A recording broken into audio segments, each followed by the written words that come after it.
pick up 20, 10, 20 best-selling products and just do a very simple audit. Check, are all the relevant attributes filled in?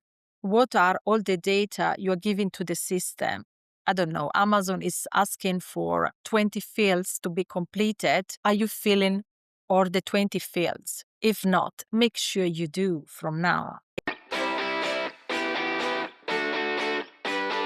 Let's Talk Marketplace. The Marketplace podcast with Ingrid Lommer and Valerie Dichtel. Hello and welcome back to Let's Talk Marketplace. Glad you tuned in again, this time for episode 146, if you can actually believe it.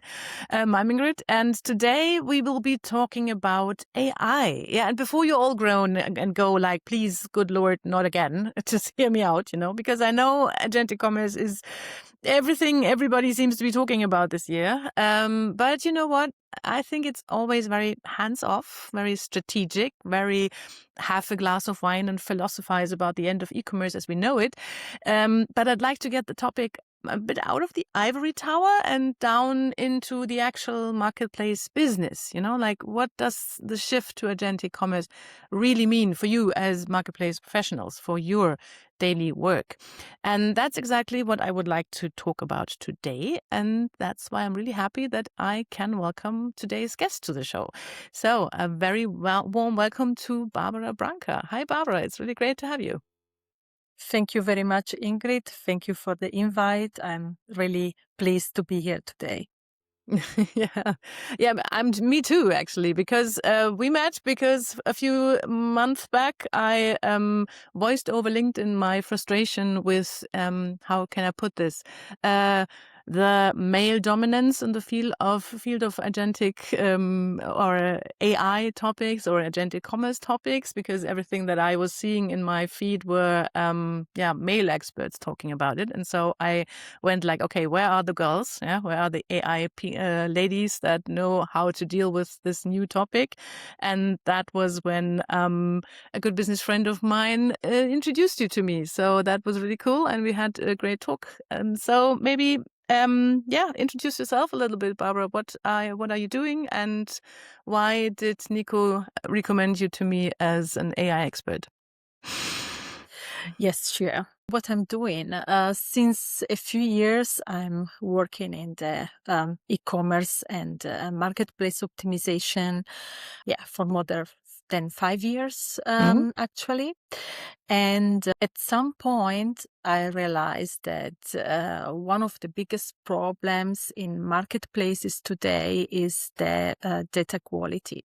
I mean, data is not just something that became important now. It is already important since some years, but especially now with the upcoming of AI agents and AI systems is becoming even more important and relevant, because AI systems can only understand something about your products if they understand the data behind these products.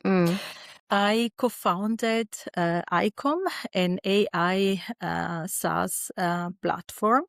And with this platform, we automatically structure, enrich, and optimize product data for marketplaces. So this is now my connection to Nico, because he's a client of mine and we're working for his optimization. And so this is how we came together. Yeah, absolutely. So, but this is a new topic, of course, so it's evolving all the time. How are you keeping up with everything that is happening in that space at the moment? Because I find that really difficult. It is difficult indeed. And honestly, I must admit that I'm trying to read daily. On a daily basis, the development happening really every day, right? Because AI systems are continuously evolving, and so also marketplaces, of course.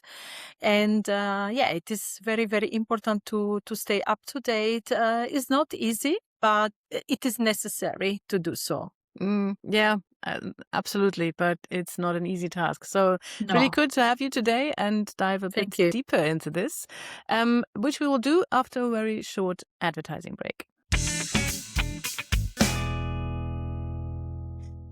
I wanted to come quickly back to last week of Let's Talk Marketplace. So if you missed that episode, let me tell you, we talked about a topic that many marketplace sellers underestimate, and that is customer support. Because once you sell across marketplaces and across multiple marketplaces, support can become incredibly complex. That was clear in last episode when Irene Epp from the retailer Patemba described a striking reality. Her team handles more than 1,000 customer inquiries per day across more than 130 marketplaces worldwide. Irene spent many years working in customer support herself, which is why she calls it the watchdog of the company. Support is often the first place where problems become visible, whether it's a SKU with rising return rates or a car struggling with delivery, or a customer suddenly asking the same questions again and again. Whatever it is, it always should make you perk up and think, okay, what is happening there? So in that episode, together with Gareth Cummings, CEO of eDesk, she explains how technology makes this scale possible. With eDesk, Irene and other sellers like her can bring messages, orders, and customer data from all marketplaces together in one central inbox, keep track of different marketplace SLAs, and make sure that response times stay within the required limits. Automation helps handle routine questions like shipping status, where's my parcel, returns, or tracking, and while human agents can focus on the more complex customer situations that actually need judgment and experience and the human voice. So if you missed that episode, it's definitely worth going back and giving it a listen because, customer support is something that affects all of us. We've included the link to the episode in the show notes. All right. Okay, Barbara. So let's dive right into it. If we are looking at marketplace development over the last 10, 15 years, we were mostly talking about Amazon SEO, for example, how to present your product data in a way that it can be easily found by the search engines on Amazon or on Google Shopping, just the same thing. And now we have a very different interface coming between our products and the consumer. AI interfaces, ChatGPT, Gemini, Perplexity, you name it, they are recommending products. So does this change the way that marketplace managers have to present their products now? Yes, the topic you are mentioning is a very important one. And this change you mentioned is indeed the most important shift happening today. As you stated, mostly until just a few years ago was about optimization for keywords. This was the main topic within a marketplace. Now it is very important that sellers optimize their product data not only for humans or for classic engines or for the marketplace itself, but also for AI systems.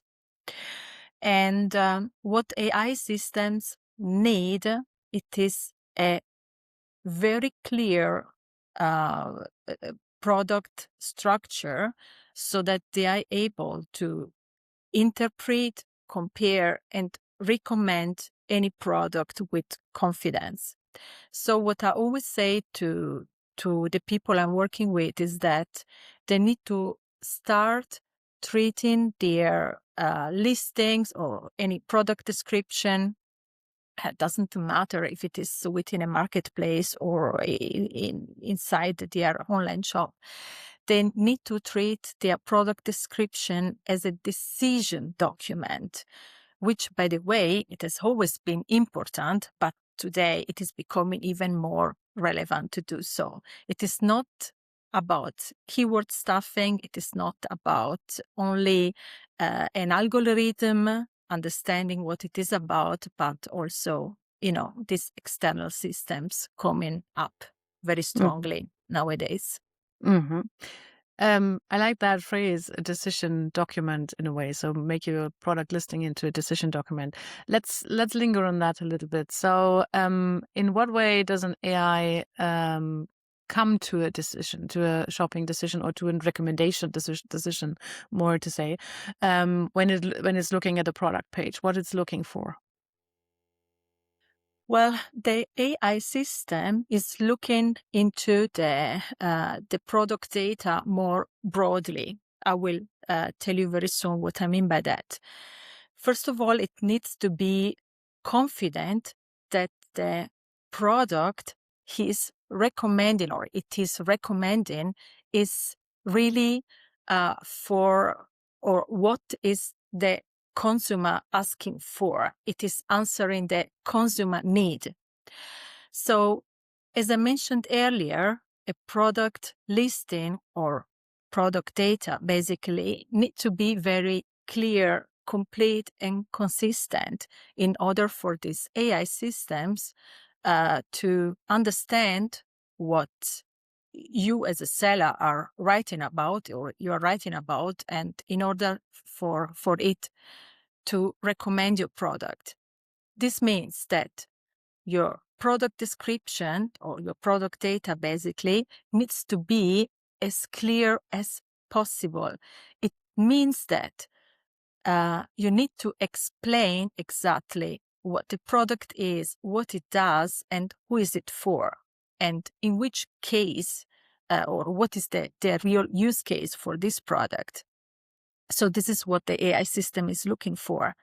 Also, it is very important that the product data are complete so that all the attributes or any specification, technical specification about this product or any details are complete. Consistency is one of the most important things. So you need to tell a story across marketplaces. Mostly sellers are not only selling on Amazon, for example, they are mostly selling also on Kaufland or on eBay, whatever. So the structure might not be the same one as for Amazon. Maybe in eBay you need another structure, or there are other data in the back end you need to enter, but you need to make sure that you don't contradict yourself. So keep on talking about the same thing, use the same language, and so be consistent in what you are describing. Mm-hmm. That's an interesting point. I'd just like to pick up on that because in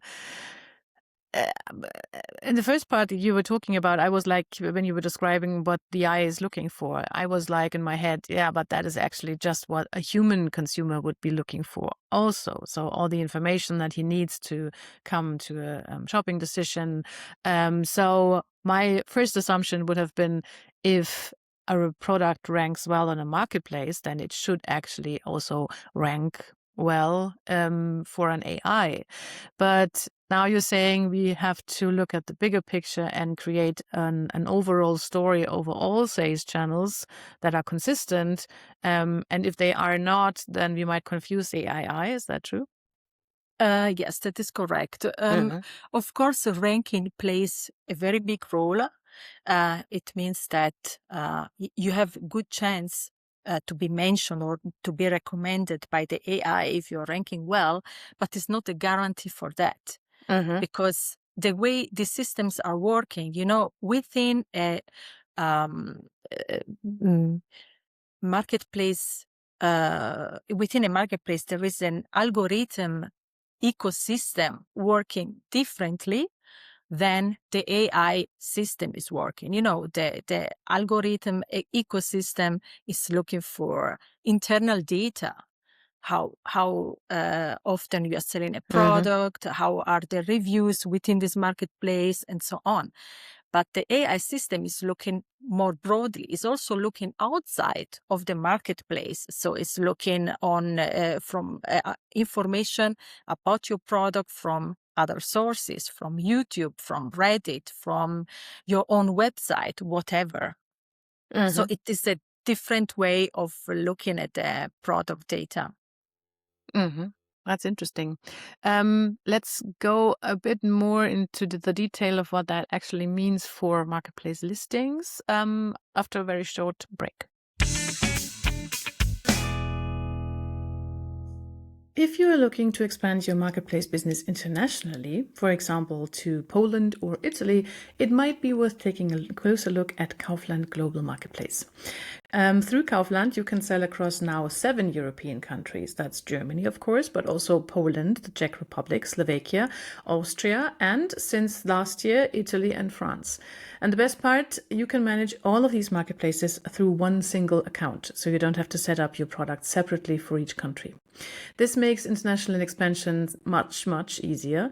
You can test new markets, build reach, and scale your marketplace business step by step. And we also have an interesting bonus for you at the moment, because with the promo code MP-UNI2026, all letters written in capitals, new sellers can sell on all Kaufland marketplaces without a base fee for 3 months after registration. So you don't have to decide right now, because our offer is valid until May 31st. But still, consider it quickly. And if you'd like to learn more about how brands can build visibility and branding on the Kaufland marketplaces, make sure to listen to our upcoming podcast episode. There we will have guests there will be Marcus Anstant, Team Lead Commercial Development Retail Media Kaufland, and, very interesting, Jan Weiss, Senior E-Commerce Manager at the brand Sleepling. And together they will tell us how a brand can show itself on the Kaufland marketplaces. So as always, you'll find the link to our bonus in the show notes, and make sure to tune in next week.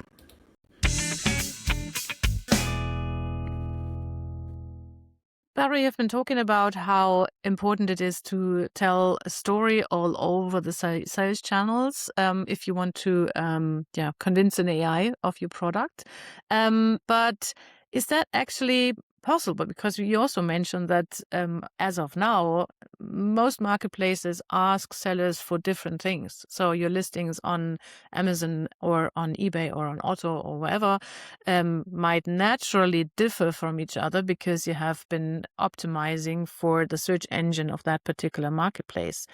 Is that something that we can actually get around as marketplace managers, or how do we deal with that if you still want our products to be picked up by the AI agents?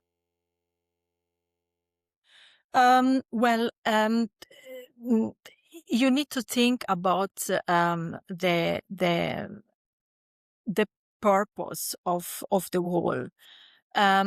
For example, it is very, very important that you are.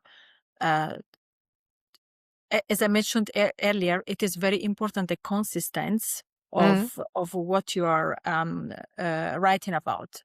Like, for example, let me go a bit into the practical view, so that I don't become too abstract. When you are writing a product description, you need to be consistent. For example, if a product has some weight or I don't know, colors, variants, whatever, you need to write the product data in the same way, consistently. Like, for example, if you write somewhere 500 gram, like in G, 500G, you need to always keep on this same formatting, for example, so that the system does not see any conflicting inputs.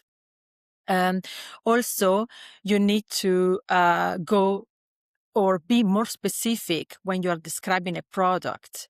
And also, at the same time, is very important that, as you mentioned, it is these are basically points which are very, very important for humans as well. So it should not be new that these points are important for a product description, but this is indeed something that many listers are missing today.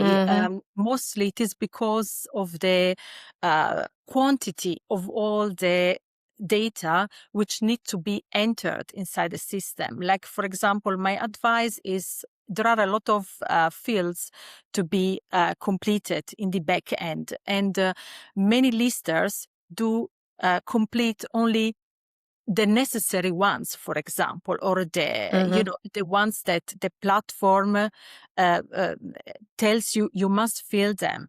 So a lot of other fields are remaining empty. My advice is to fill, for example, all the fields, because even this is also the base for the algorithm within a marketplace to recommend your product. No, I'm not sure if I answered the question, if this is the question you've asked me. I think that's fine, because that's where we're going for, isn't it? Like, what does a listing, an AI-ready product listing, really have to look like? And on the other hand, are the marketplaces already offering this possibility with their internal systems? So are the marketplaces themselves already now AI ready in a way? What would you say? Partly. Partly. Indeed, like, for example, okay, let's speak about Amazon, right? Amazon is trying to close this gap unevenly. So, like, for example, is using, or there is the chatbot owned Rufus within the platform Amazon, and Rufus is is taking the information within the platform to give recommendations to the buyer asking for a certain product. So is giving a very personalized experience within the platform. But my advice is not to wait for platforms to make this type of optimization or to try to solve this gap still existing today. But sellers really need to start enriching their product data beyond, as I mentioned, beyond the minimum what a marketplace requirement is, because first of all, they will be better positioned within the platform, the marketplace itself, and at the same time, AI-driven systems will discover them better. So, it is while these platforms are existing since many years. Marketplaces like Amazon, they are existing since many years. They are very good within the internal structure, so that the customer experience within this platform goes very smoothly. But these AI systems also need to look also many things on the front end. So how you are describing a certain product, what context are you giving to the AI systems, and at the same time they're also looking outside of the platform. Let's dive maybe a bit deeper into Rufus, as you have now mentioned them, and this is, from my knowledge, the only real functioning in marketplace AI at the moment. Though functioning, I mean, there have been complaints about Rufus a lot, but let's talk about them. Are there any insights to be gained already on what Rufus is looking for? Because I read a few reviews from sellers and complaints from sellers as well that show that sellers often don't seem to know what Rufus really wants of them. So how does Rufus work at the moment? What is it looking for, and how can Amazon sellers in particular cater to that? Well, first of all, Rufus, if we are talking now about Amazon sellers, right? Because Rufus takes the information only from Amazon. It's yes. not looking outside of Amazon. So basically, there is a very strong correlation, I would say, between the ranking within Amazon and the recommendation Rufus makes. But most important for Rufus, it is that it is looking for descriptions that answer buyer questions. So not just futures, but it is looking for, like, for example, if a user enters, I want to buy a hiking shoe, a running shoe for the city, for example. Rufus needs to be confident enough to find within the list of running shoes in Amazon the running shoes for running in the city, not, for example, somewhere else. So this is why I was enhancing earlier today that the informations you enter in Amazon or in any other marketplace should be as complete as possible. The more complete and structured the information you give to this platform, the better the recommendation is. So use all the fields you have available, so that the system is able to interpret what your product is about, and also use any enriched or any content field which you can enrich, so that Rufus can get better insights, like, for example, A+ content or any other comparison modules or videos, if you're able to upload any, whatever. So the more information you give, the more structure, the more clear, the more consistent, the better it is for Rufus. And then we're back to storytelling in a way, isn't it? Because we are not just talking about, the figures that make up that running shoe, but also about the use case behind it. In this case, running in the city. So what do we do with products that have several use cases? Do we create a storyline for each of them so that the AI can pick up on them? It depends on the possibility you have, but like, for example, if you are now using, for example, Amazon, and you have there the possibility to write use cases there, you can write all of them there, because it depends on it depends, first of all, on the type of shoe, right? There are, for example, let's keep on talking about the shoe. Okay, a running shoe for the city. This is a very specific use case. You should avoid talking generic, like, for example, high performance running shoe, breathable upper, cushioned sole.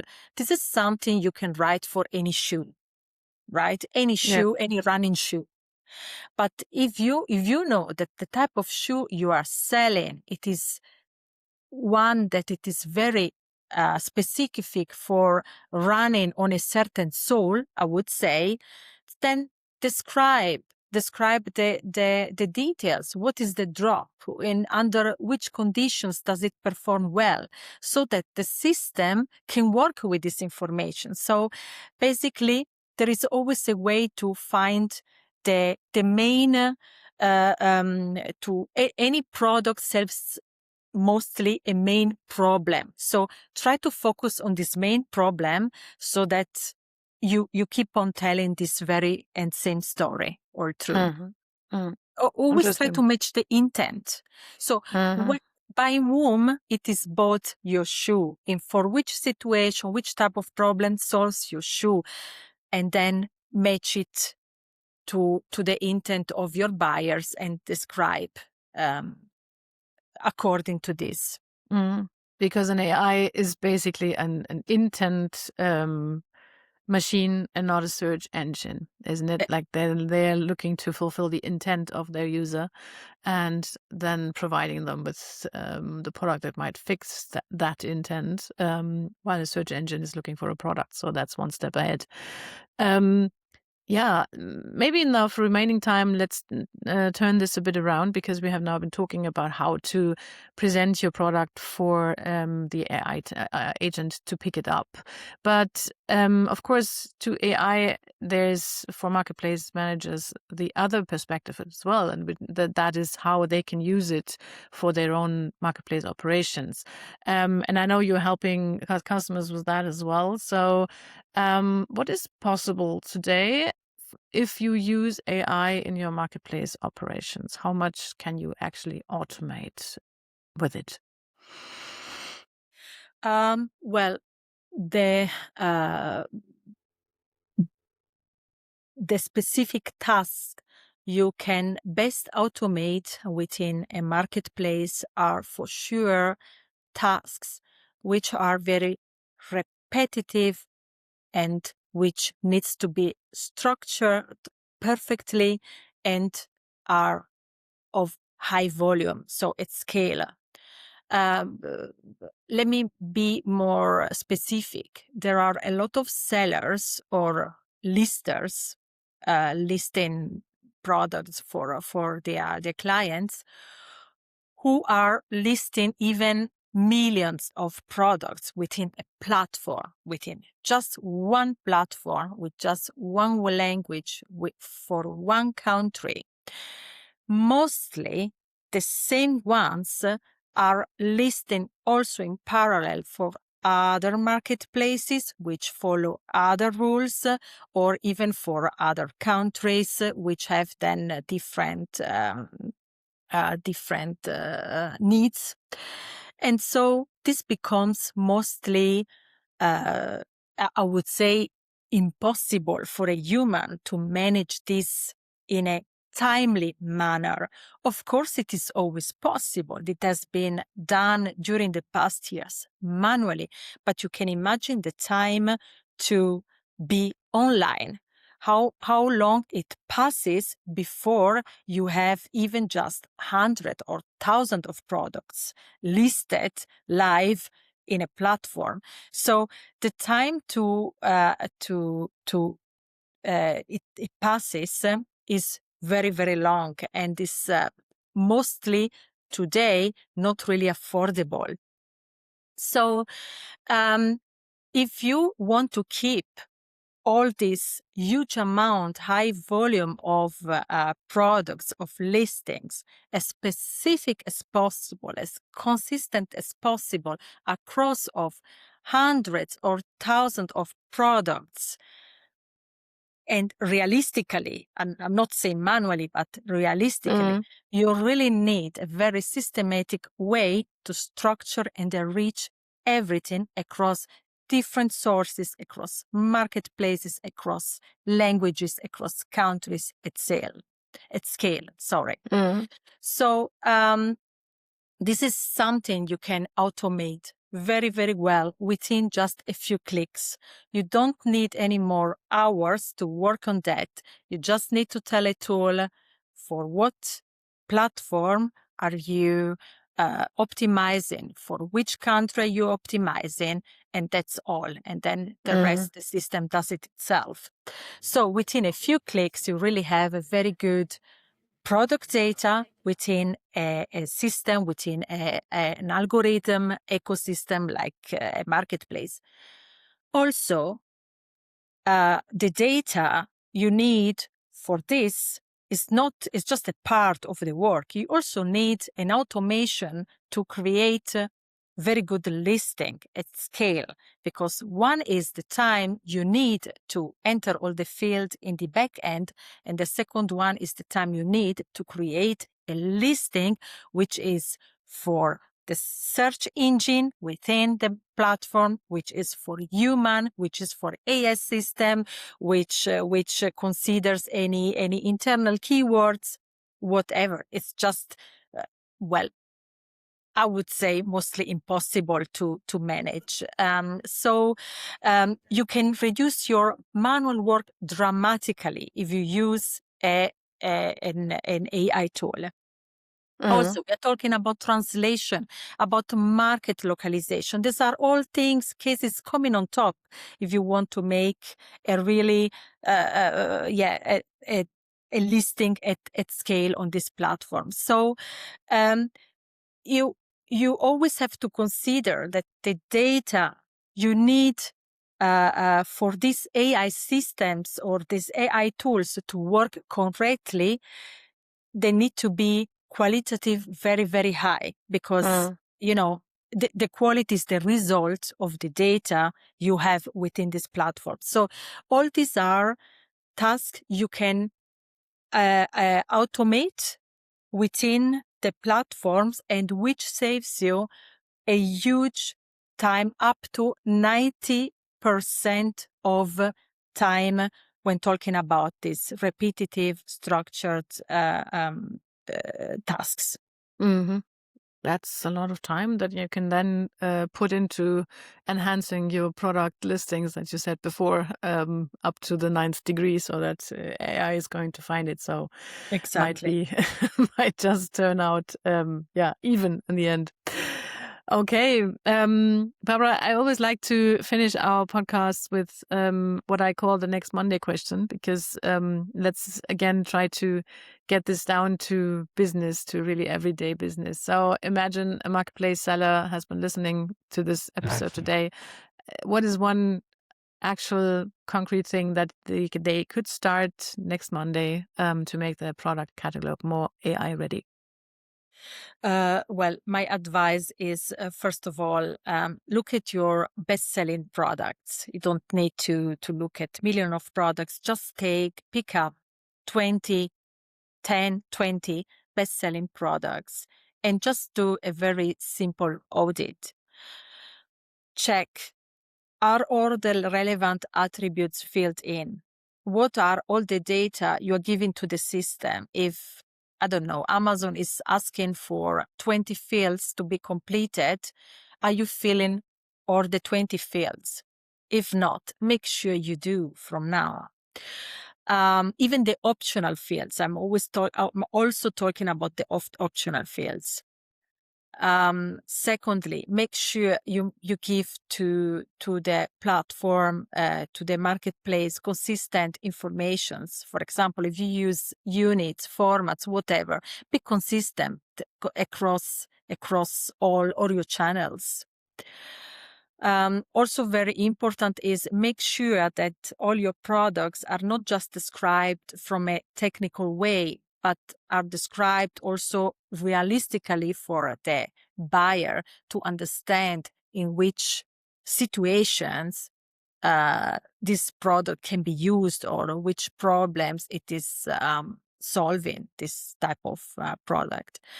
And also make sure that if you are selling across different platforms, across different countries or whatever, or different channels, make sure that all the information matches to each other, right? That you are always telling the same story.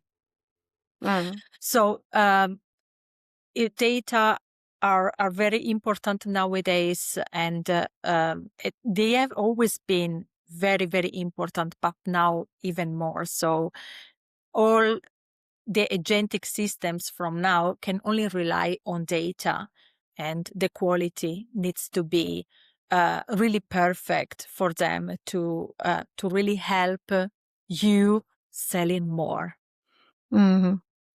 I'll take that as the final word, Barbara. Thank you very much for your insights You're very today welcome. and for bringing this whole topic a little bit out of the ivory tower and into the engine rooms of the marketplace people. Thank you very much for joining me.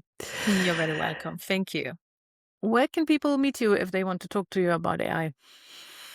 Well, I'm on LinkedIn, so feel free to contact me on my LinkedIn page.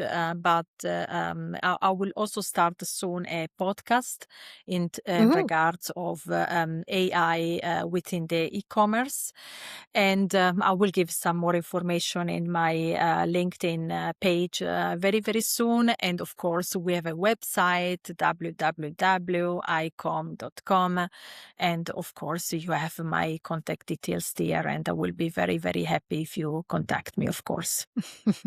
Okay. Right. Thank you very much. And thank you to everyone who was listening to this. I hope that was helpful and you now know what to do next Monday to get AI ready. Thanks for joining us. And if you liked the episode, do like, subscribe, and comment on LinkedIn. We're always happy to hear your input. So thank you very much and bye-bye. Thank you. Bye. You listen to Let's Talk Marketplace, the Marketplace podcast with Ingrid Lommer and Valerie Dichtel.